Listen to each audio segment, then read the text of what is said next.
Welcome to the Bill Walton Show, featuring conversations with leaders, entrepreneurs, artists, and thinkers. Fresh perspectives on money, culture, politics, and human flourishing.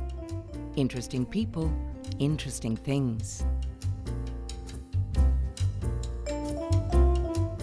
Welcome back, Carrie Sheffield.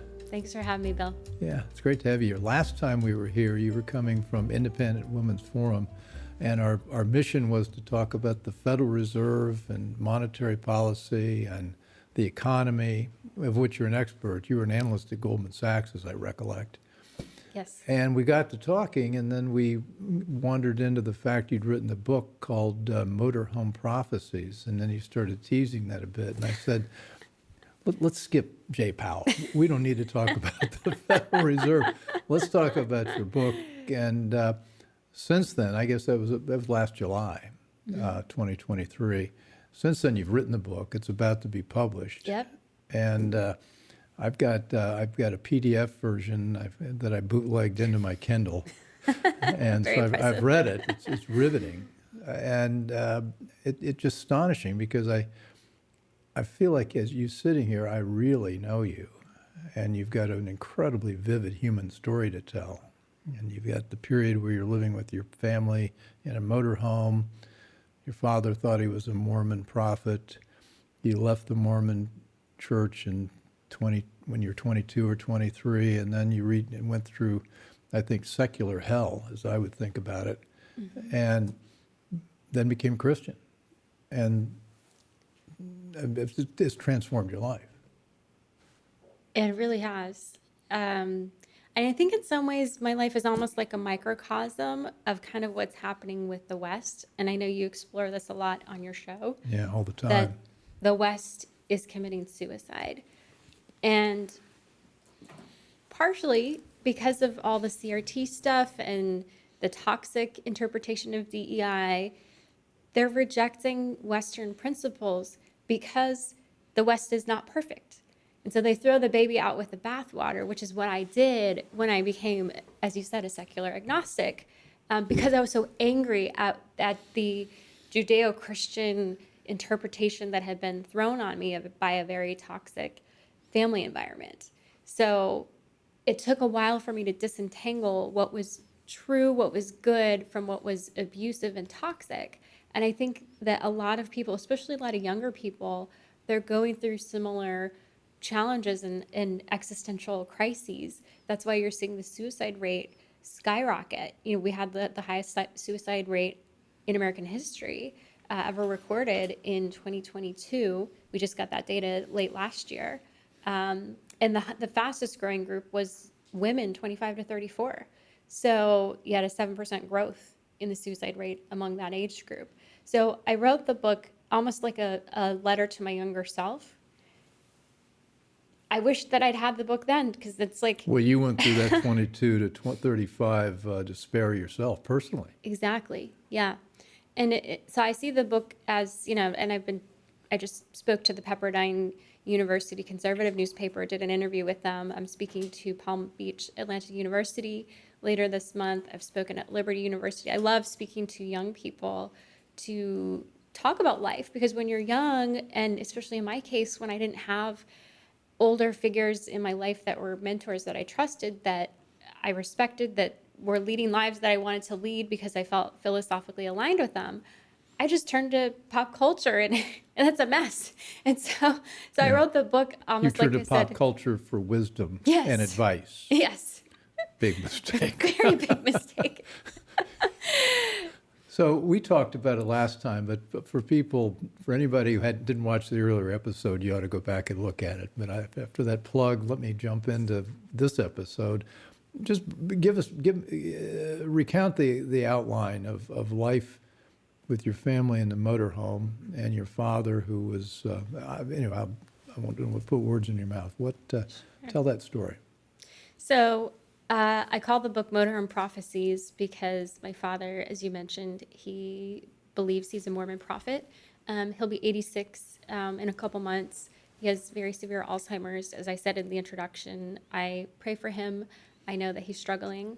And I try to be as honest in the book about the reasons why I believe he became the way he was.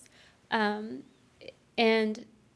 the short of it was that because he believed he had this prophetic call that he would become president someday, that he had Of the United States. Of the United States, that he had this call on him and on our family. And he said that Satan himself had personally reassigned, was the word.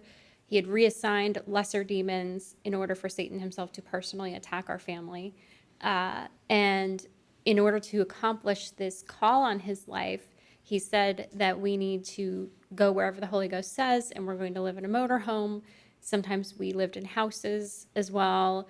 We lived in sheds and tents. My mother gave birth when the brother just ahead of me was born, when the family was living in a tent in Greenbelt Park, Maryland, in a campground. So it was almost like medieval times. And you had 4 older brothers and 3 younger sisters? 2 younger sisters and a younger brother. So eight So 8 surviving. altogether, and your mother and father in a motorhome. Yep, 10 people. Where'd everybody sleep? So the 3 girls were in the overhang. So, you know, a lot of motorhomes have this little overhang over the driver's cab. So the 3 girls in the overhang. Then my parents in the fold-out couch that became a bed, the day bed basically. It just folds out into a couch. The couch folds out into a bed. And then in the back room, the 4 boys were stacked 2 and 2. My dad, he fancied himself a carpenter, and so he made bunk beds in the back room, and had the 4 boys stacked on top of each other. And then the youngest one was against the back wall that was where the day bed, and he was on the cushion back there. So this wasn't necessity, this was a choice. Your father, as you describe him, was a strapping guy, 6 feet, blue eyes, blonde hair. His family was extremely successful. His father was financially successful. A lot of other people in the family, a whole raft of people, highly talented, highly successful. He chose this life. Right. Yeah. In many ways, his story was riches to rags. It's the opposite of the American dream. Yeah. Because he said his father had gotten his money through ill gains. My late grandfather was a very successful real estate developer in Utah, but he had bought some properties on foreclosure. And my dad tells the story once of a woman just coming to their house and just rapping on their window and saying, you know, "You stole my house, Ralph Sheffield, you're an evil man." And that just struck my dad. And the thing about my dad is, you know, as I'm surrounded by art and music, and he's a very creative person. He had the honor of winning a nationwide composer contest for the up-and-coming young composer, and he got first place and he won. And he tells the story of they open the envelope and they say, "Where the hell is Provo, Utah?" You know, because this is, you know, around the 1960s or so, and sure. Utah was a lot less known. And then he got that from his grandmother, or from his mother, my grandmother, she had done something similar, but it was for the entire LDS Church, the global LDS Church. LDS, Latter-day Saints. Latter-day Saints, yeah, the Mormon Latter-day Church. Saints, That's the nickname that they've tried to get away from, the LDS Church. And today the LDS Church has 17 million people. Back then it was, you know, a lot less, but still millions of people. They had a contest, and she won that contest for her. She wrote some musical plays. So that's where he got the talent. He ended up also being a protege of Andre Segovia on classical guitar. And Andre Segovia, as I talk about in the book, was probably to date the known best classical guitarist Sure. in the world. He has an asteroid named after him. He has 10 honorary doctorates. He had Lifetime Grammy Achievement Award. He was knighted by the King of Spain. So he hand-selected my father to be one of his proteges. And then my father was a professor at Brigham Young University of Guitar. So he had all these accolades. And then he said he gave up his secular music career in order to be this prophet, because he was called to go and play his beautiful music with a little amplifier plugged into the bass of his guitar, you know, gorgeous music. And then he would attract people, and then he would pass out brochures. At that what had a age bunch did of you Mormon go quotes. on the road, personally? Were you a baby? Were you born on the road? The road's a tricky word, because we moved so much. So I guess You went to 18 schools. Yeah, 17 public and homeschool. So yes. Okay. 18 schools. And so doing homeschool in particular made it a lot more easy. We did that when I was in high school later on, which I'm surprised my parents didn't do it sooner, but I was actually glad that we didn't, because at least I had some exposure to the outside world. You know, he said that it was God's will for us to go and play. So he did it himself first, by himself, playing the music and then passing out the brochures. The brochures were the key to the mission call. So the brochures were folded up, quotes and quotes and quotes from the Bible, from the Book of Mormon, from himself, from patriotic leaders, to try to instill this fusion of faith in God and the Mormon faith, which, you know, there's a dispute about, and I get into the book a bit about the theology of Mormon versus Protestant, Catholic, kind of mainstream. Well, that's interesting. Christians. I do want to get into that whenever it's appropriate in the story Sure. to tell it. But so you ended up having problems with Mormonism, period, because of their theology. Later on. But he had problems with Mormonism for different reasons. Yes. And he didn't really leave the Mormon faith, but he thought he had a better version of it. And I guess there are now dozens, if not hundreds, of split offs from the Mormon church that are similar to what he was doing. Oh, from the beginning, there's been constant splinter groups. So even I describe it as similar to Shiite and Sunni in Islam. So Joseph Smith, the founder of Mormonism, there was a dispute when he was assassinated about whether or not it should be a genetic descendant of him or a spiritual call to be the next prophet. Because similar to the Catholic Church, there's only one official prophet at a time. And so there was a schism about people who said it has to be someone in the Smith family versus somebody who was spiritually called. And so the spiritual call fell on Brigham Young. So the biggest group that's in Salt Lake, that's the Brigham Young Church. That's the big official one that you see that Mitt Romney was in. But there have been many other schisms. And, you know, my father, I say that he was kind of almost like a Walmart Joseph Smith, in the sense that we were always in Walmart parking lots at our motorhome, but he was also less successful than Joseph Smith. So I like going to Walmart, but I do too. They got great prices. They're actually pretty good. But, so so many questions pop out of that. So he had issues with, but the Mormons deny the divinity of Christ.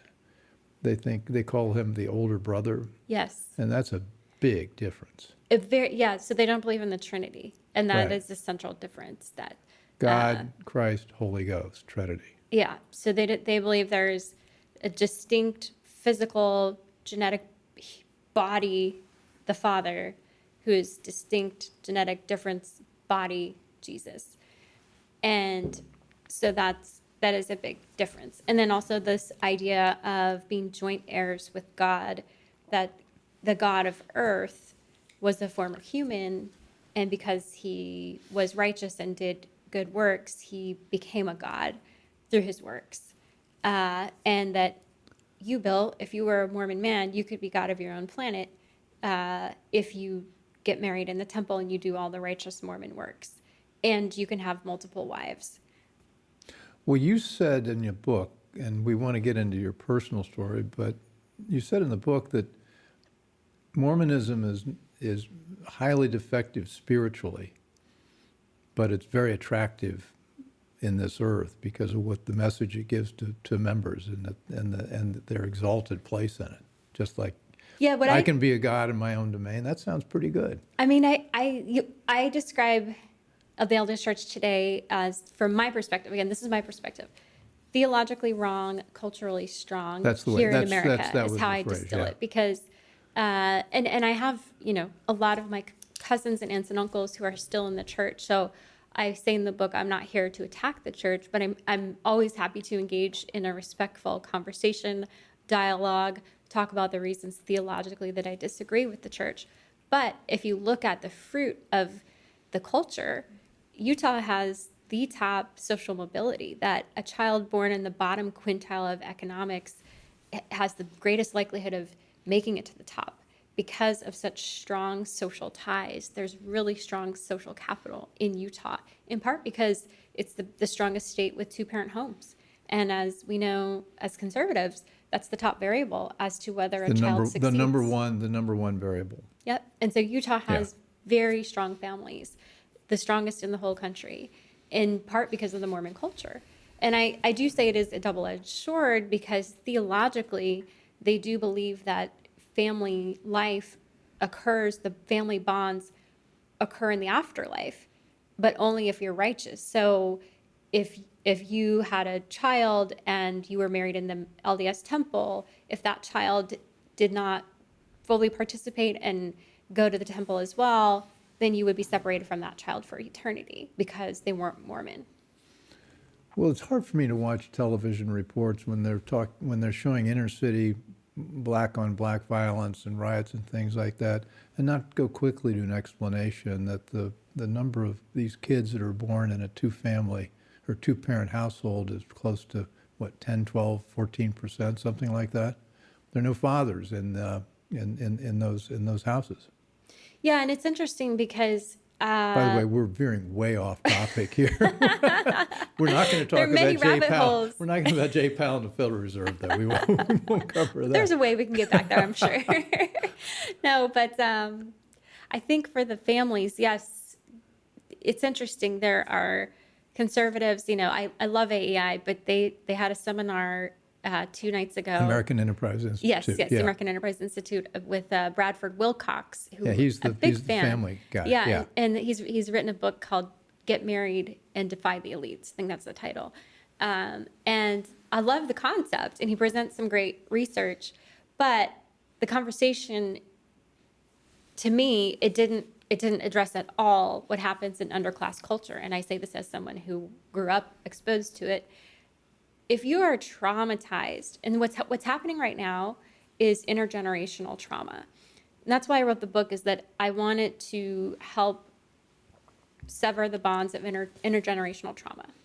And by that I mean, if you're born in the inner city and you're surrounded constantly by violence, gangs, drugs, single parenthood, you don't know any different. That's all you know. And so it's a traumatic environment. And so when you grow up, you become a traumatized adult, which is what happened to me, which is why I ended up dating abusive, drug-addicted, alcoholic men, because it's all that I knew.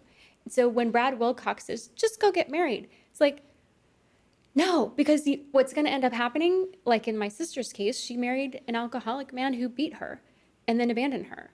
So yes, she got married like Brad Wilcox wanted, but I'm so glad I didn't marry these men, because I would have married an abuser. It's a necessary but not sufficient condition. It's not just getting married, but it's all the other. Well, yes, I think he talks about the success sequence. The success sequence is you need to, complete high school, and then before you get married, and then have the baby. And if you do that, you have a 97% chance of being out of poverty. But the thing is, nobody follows that success sequence because they're traumatized. There's things inside you that make you believe that you're not worthy, that you can't do it, or that it's not worth it. Well, I want to steer us back towards what's in your book, because everybody needs to read it. It's hard reading in places because it's so vivid, and what you went through in some ways is excruciating to read about. And I took the PDF you sent me and I've translated it into Kindle. When's the book coming out? March 12th. March 12th. Yes. March 12th, 2024. But I was able to get it into Kindle. And you can do a notebook in Kindle. And just the first notes I've got here from page 19, your father, who you call Ralph, we'll get into that, didn't believe in health insurance. Talk about intergenerational issues. He thought health insurance was just for people plodding office jobs. And so he wouldn't go to an emergency room even because he didn't want to pay out of pocket. And so at one point you fell, hurt yourself, major gash in your head, and instead of going to the emergency room, he did what? Well, it was Christmas time, and he said, well, Carrie, we can use the Christmas money that I'd spend to buy your siblings presents to buy them presents or to take you to the ER to sew up the back of your head. You choose. Oh my God! So that was not. What do just you think I'm going to choose? So Do you this think I was want my 7 psychological siblings to abuse hate me? too. So are you going to be a selfish kid, or are you going to let? And so Yeah. he did what? So he took, said, it's your choice, Carrie. So of course I chose that I didn't want my 7 siblings to hate me forever for stealing Christmas. So I said, bravely, let's do it. So he did sew up the back of my head with. He said using your mom's needle and brown thread. And while I was doing it, you could hear the excruciating sound of the punctured weaving reverberating through my skull. Yeah. You know, Carrie, you ought to become a writer. You're pretty good. That's vivid, and it's filled with vivid stories like that. And then he also didn't believe in dentists. No. In And so fact, he my did- he did- incisor, yes, is totally dead. And because he did what? Because he would take the broken end of a popsicle stick and push it against my tooth. He was trying to save money by not getting me braces. And so he did straighten it a little bit, but it ended up deadening the root. So my tooth is brown. I've tried to whiten it, but it's totally dead, and I had to get a root canal as an adult. So anyway, it turned out beautifully. But how old were you when that happened? Let's see, when the sewing or the tooth? The tooth was kind of over a period of years Okay. as a teenager, maybe starting around 7th grade or so. But- Okay. This is Bill Walton Show. I'm here with the amazing Carrie Sheffield, and we're talking about her book, Motorhome Prophecies, and we're kind of wandering all over the place, talking about global societal issues and family formation, while at the same time talking about her own mostly horrific experience at the hands of her father.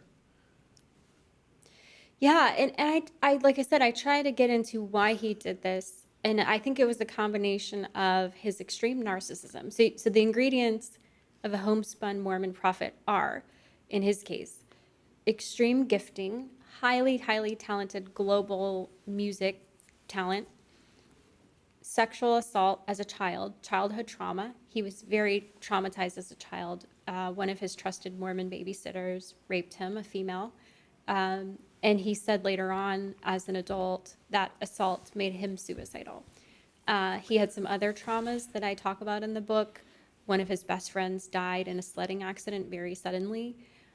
He also had one of his teachers try to get him to stay after class and offer him candy, which he was terrified about because he had read in the paper, his father had read to him about a stranger offering a boy candy, and then he raped him and murdered this little boy. So he was traumatized by his teacher, and then also a stranger had tried to do that with him as well.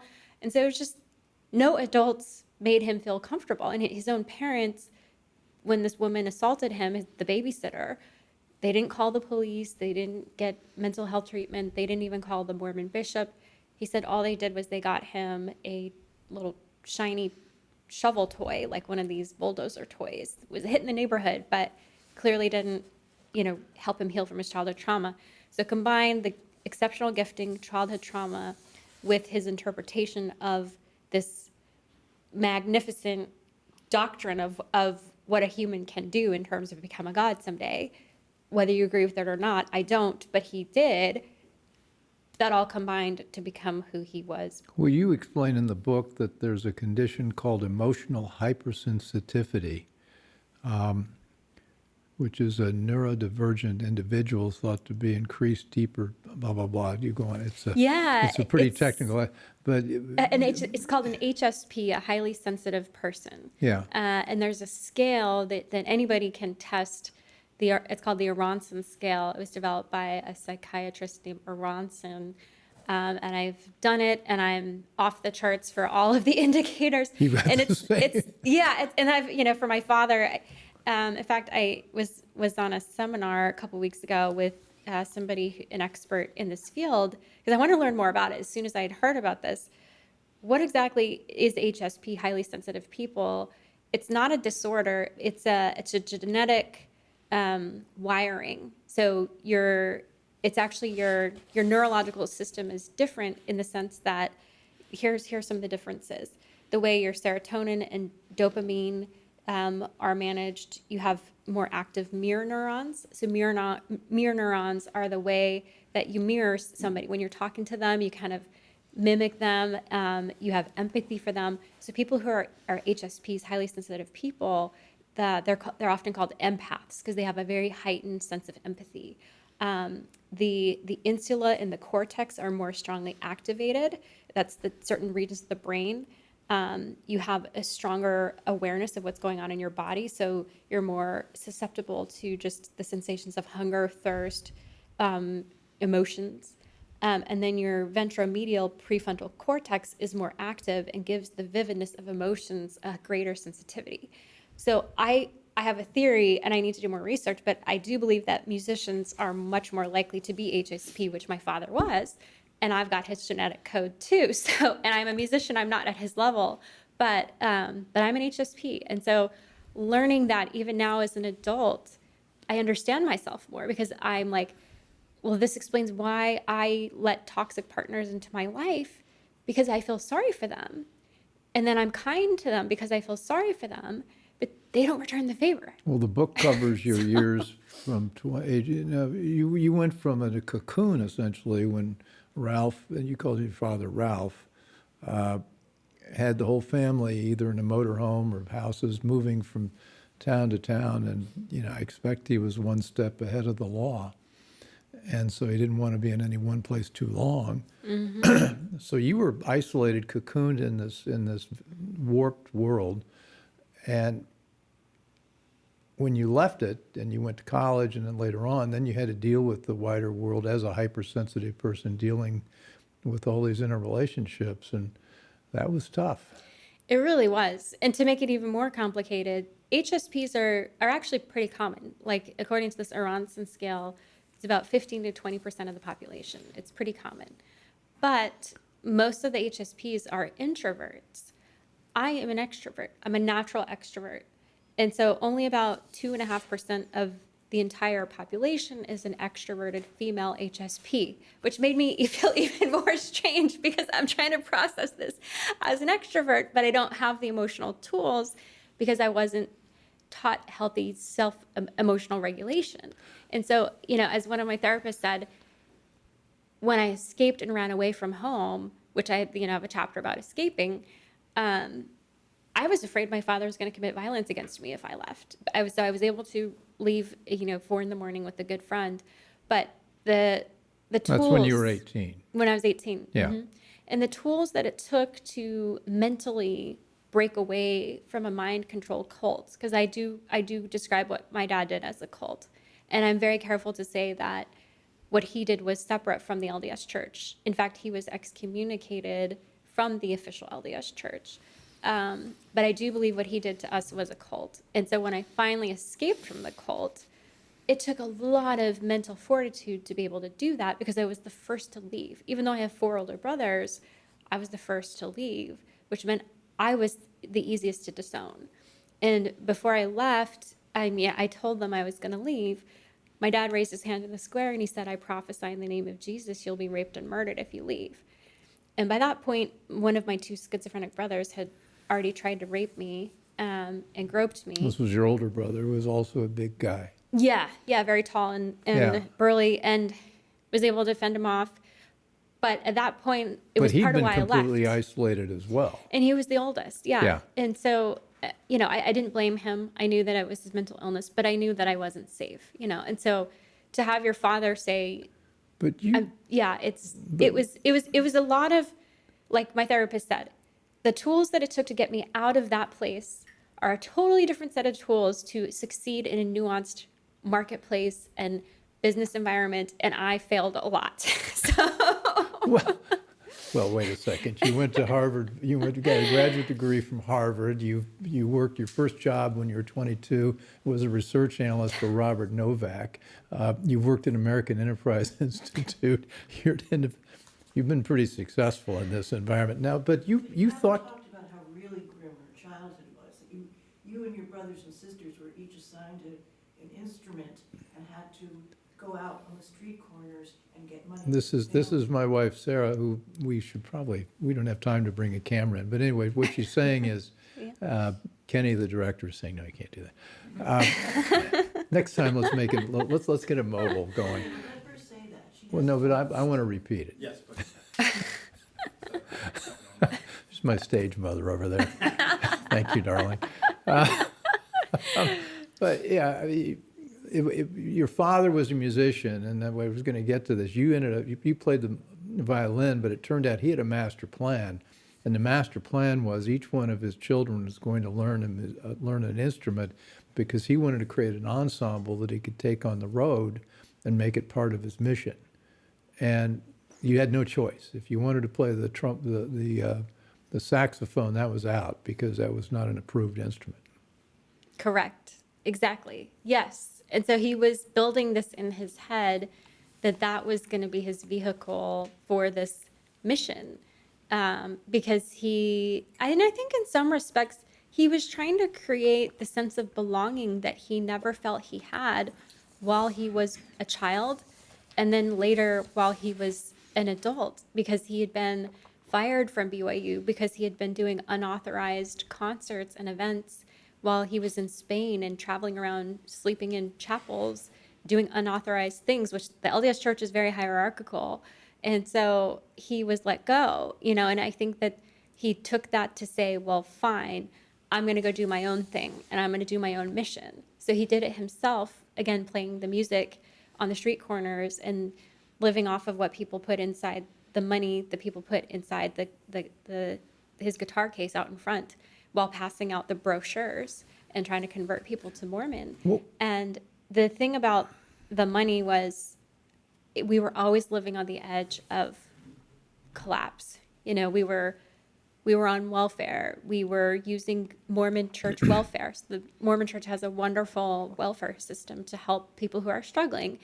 I personally think it should be a safety net. It shouldn't be a lifestyle because it's chronic. If you're living this way, it's chronic. It creates a permanent sense of chaos, a permanent sense of stress, and it wears on you. what was life like day to day? It was, well, and yes, as you said, we grew up and we were each assigned to all 8 of the children, and my mom were assigned the instruments to play. We all sang together as well. And I was assigned the violin and the oboe, so I played some oboe solos when we played Carmen, the opera Carmen. So that was the strangest part of it. One of the strangest parts, there are lots of strange parts, but The oboe has the triple reed? the double reed, yes. Double reed, Double so reed. you have a lip. It's been a while, but yes. Okay, that's a very hard instrument to It play. is. The embouchure is very difficult, which is part of why also it's not you can't just go around the campfire and whip out your oboe and hang out. It's not like a casual instrument. So, or for a wedding. So I play violin and piano still.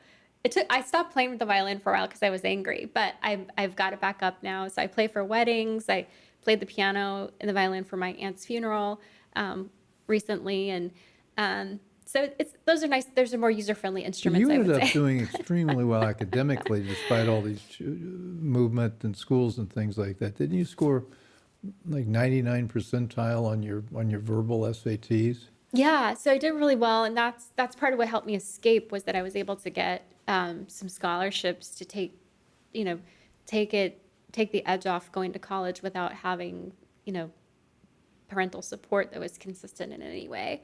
But to answer your question on day-to-day life, I had this the dichotomy of this transcendent, beautiful music where we would spend hours and hours performing or practicing and rehearsing and then performing Beethoven. We played Beethoven's Fifth Symphony. We played Mozart's 40th Symphony.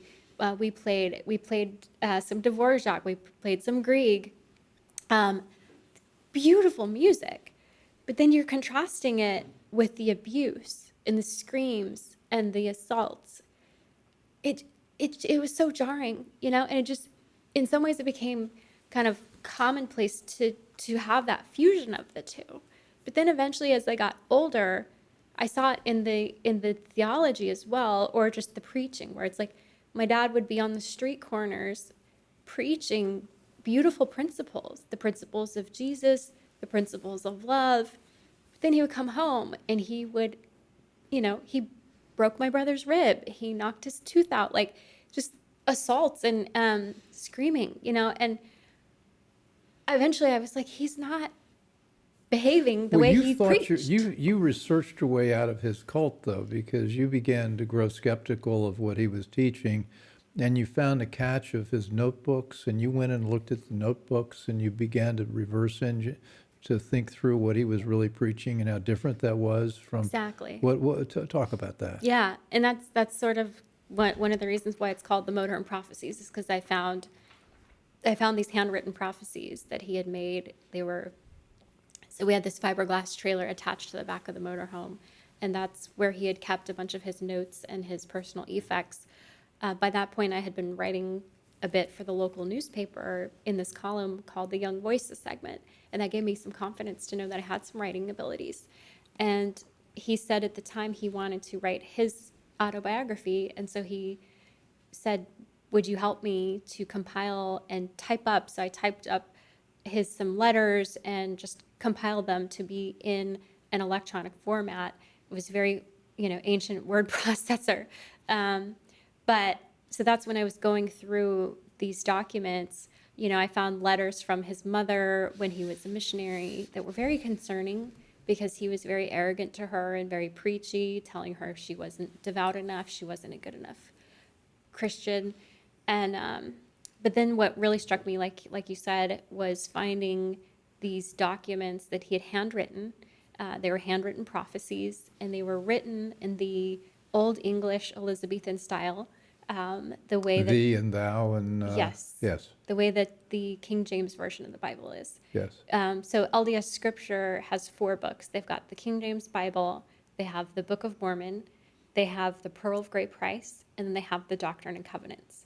Of those 4, only the Doctrine and Covenants is purported to be a modern day document. The rest are supposed to be ancient.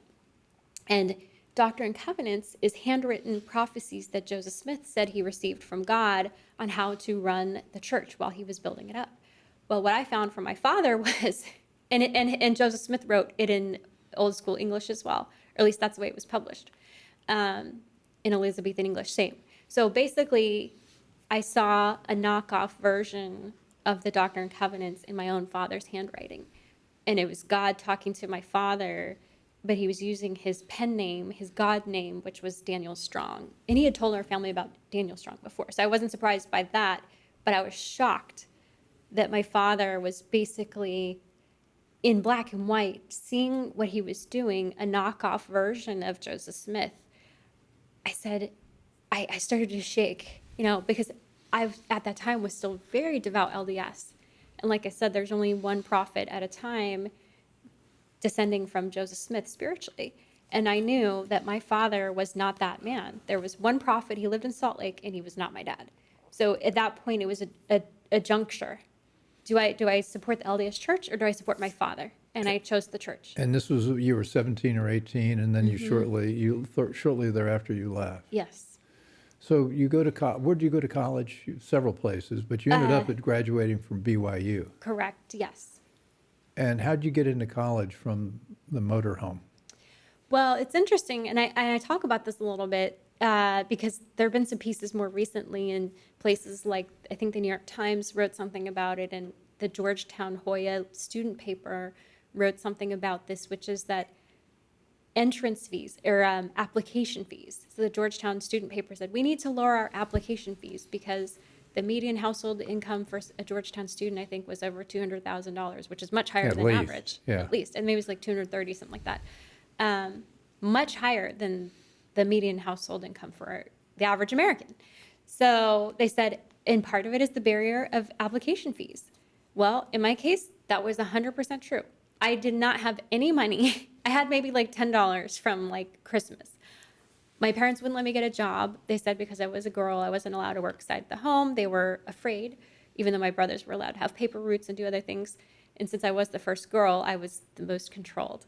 And so I had no money. And so if I'd had money, I would have gone directly to BYU or potentially some other school, but I had no money. And so that was a big barrier to me going to BYU. The other barrier was they required a bishop's ecclesiastical endorsement. And I had theologically no problems getting it. I was slightly worried that the bishop might tell my father, and I didn't want my parents to know that I was applying. So that was the other reason why I didn't go directly to BYU. So you were applying to schools without your parents knowing it? No, because I was afraid. I didn't know what to expect because nobody in my family had gone away for college. And so I did it without them knowing because so it's funny sometimes when people are like, oh, I'm taking my son to campus visit day. We're driving over. I'm just like, this concept is so foreign to me. Not exactly my lived experience. No.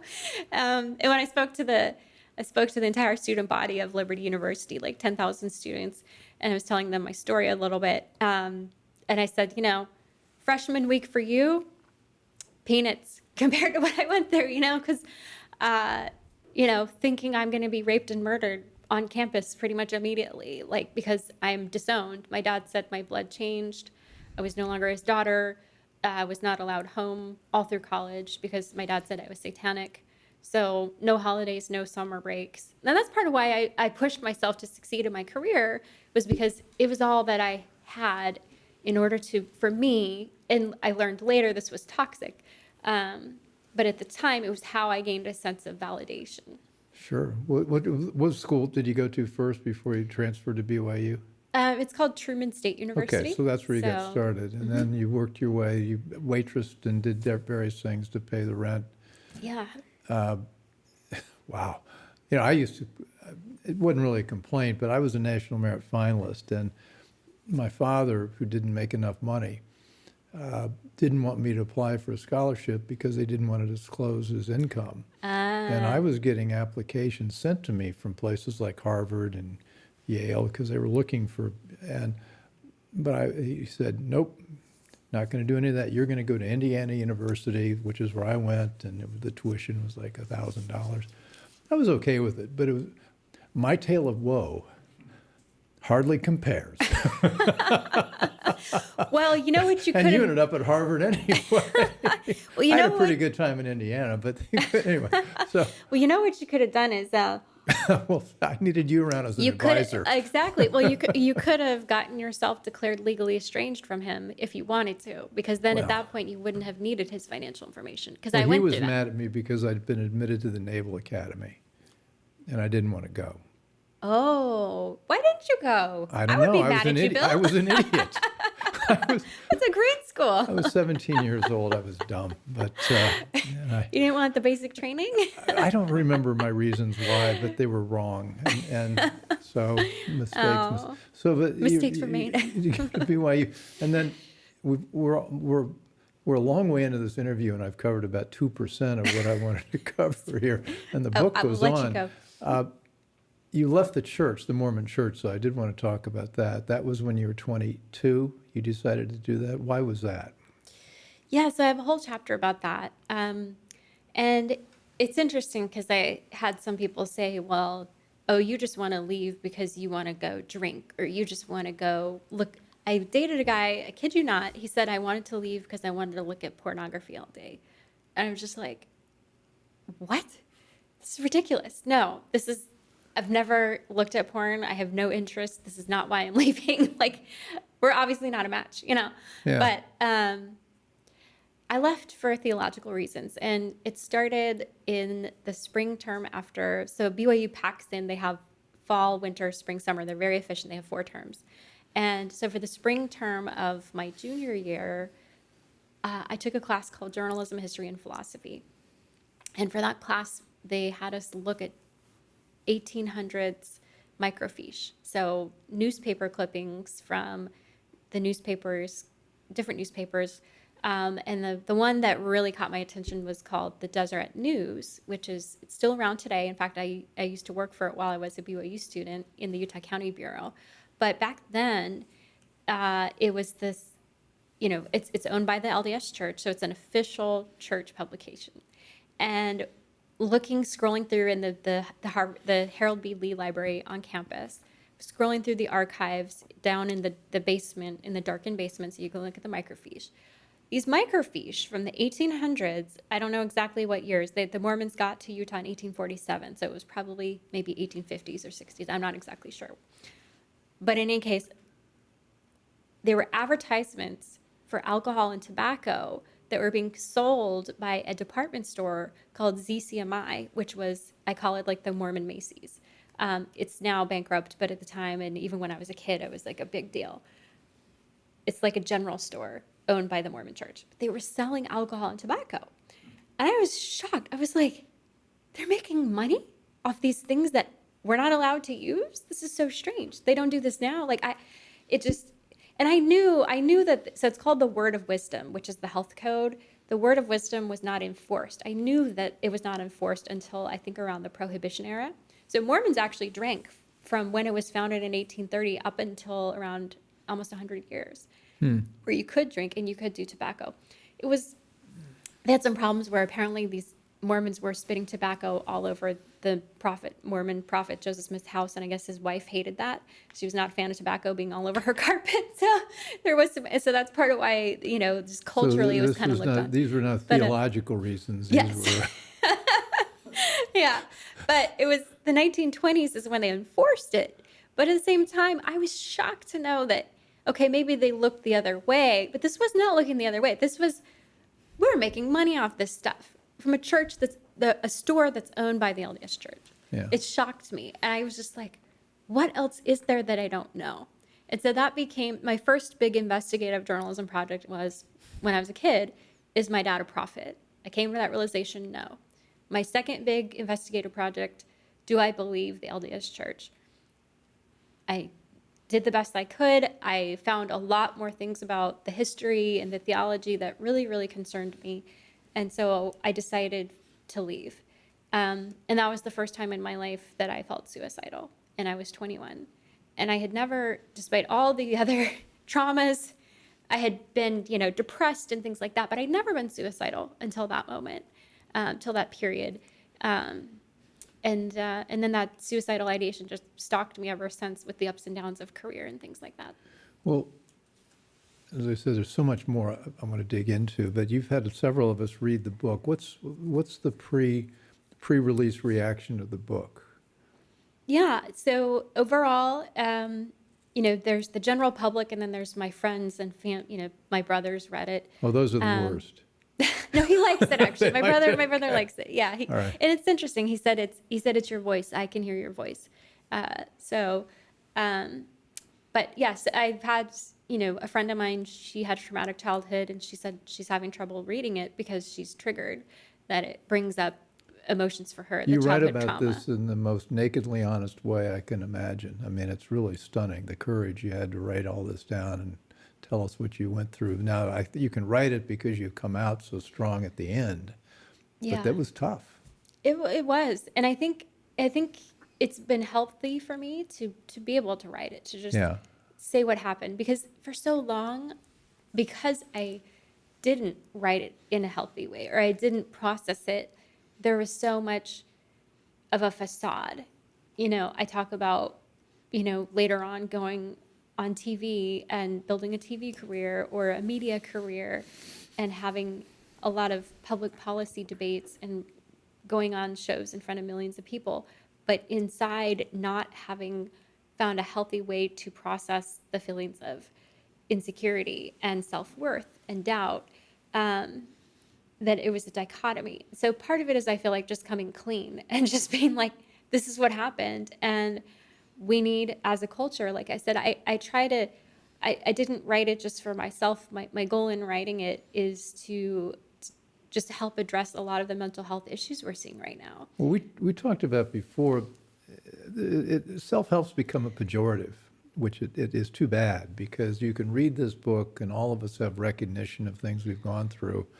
And the thing that is interesting, so powerful about you, is you've taken these troubles and you processed it and figured out a way to come out at the other end. And between the time you left Mormonism and became a Christian, what was that, 2017? Mm-hmm. December 3rd. You did a lot of things. You found Stoicism, you found cognitive behavioral therapy, which actually works. It's one of the only therapy that does. Yeah. But various things, and so it's really a journey through the bad ideas of modern culture and how to come out towards becoming a Christian. Yes, exactly. I think, like I said, a lot of what's happening in our culture, where we're throwing away what's worked over millennia of the human Isn't that right? experience. Isn't that true? Because we have suffered pain. Yeah. And I did suffer real pain from my dad, who was claiming Judeo-Christian values. Now, my Protestant and Orthodox and Catholic friends will say, well, that's because it's theologically wrong. That's why he was wrong. But the thing is, we see this in other denominations too, where you have, whether it's the pedophile scandal in the Catholic Church, or corrupt televangelists, or sexual abuse, in the Baptist convention. So this isn't a Mormon-specific problem within the Judeo-Christian value set. And so I wrote it as a challenge to that also, that the reason why a lot of people leave faith is because they've been hurt by Christian people. Well, it's the human institutions. Once you Yes. take the faith and you turn it into an institution, it's gone. Exactly. It gets ruined, and it begins to wreck people, and you create all sorts of barriers that have nothing to do with the faith. Exactly. That you become a stumbling block, as Jesus said, to God. And that is a tragedy, but it's also blocking people from realizing God is not religion. And I think that's part of why so many young people, I know in your show, you have a lot of guests talking about truth and how there's this sense that there's no such thing as truth anymore.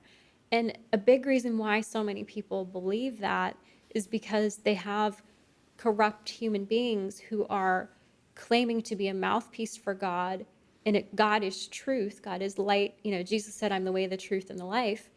If Jesus is truth, and here you are, a corrupt, abusive human representing him, no one's going to believe the truth because they're so distracted by the evil human being in front of them, So I think we see that. I think that's why a lot of young people, they see the hypocrisy of religious people. So we've got to get people to read the book, but I have an even better idea for people that are thinking about, you ought to take this book in. You've recorded it. I've got an audiobook. You're the one that does the audio recording for this. And one of my pet peeves is I think 95% of the people that are hired to read the books are not any good at it. But the only good one I can think of was when Johnny Depp did Keith Richards' book. That was pretty good. I feel like anything Johnny Depp would be But good. my bet is that this book in your voice it's got to be one of the most powerful things imaginable to listen to. Well, thank you, Bill. Have you had any criticism any feedback from people who've had a chance? Anyway, I'll send me the audio when you're ready to release it. And Well, it's interesting you I'll say plug that, it. though, in general, because, and I know different publishers have different methodology, but for mine, I was actually not guaranteed to be able to read it. You're not guaranteed as an author to get to read your Most book. authors are terrible at it. Well, you actually have to audition. So I had to audition to You had read to my audition own for book. your own Yes. So I am proud to say that I made it. I was bestowed the honor of reading my own book.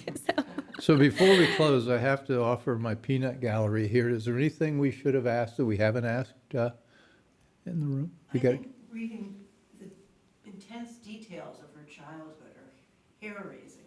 Yeah. You didn't go into that as much.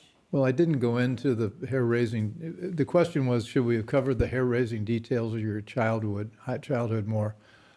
Maybe. Maybe next time we can do that. When we come back, we get into it. Once it's been released and people have a chance to pick up a copy right away, why don't we plan on having you back, and we'll talk about some of the some of the more what's the word I'm looking for here? Adjective.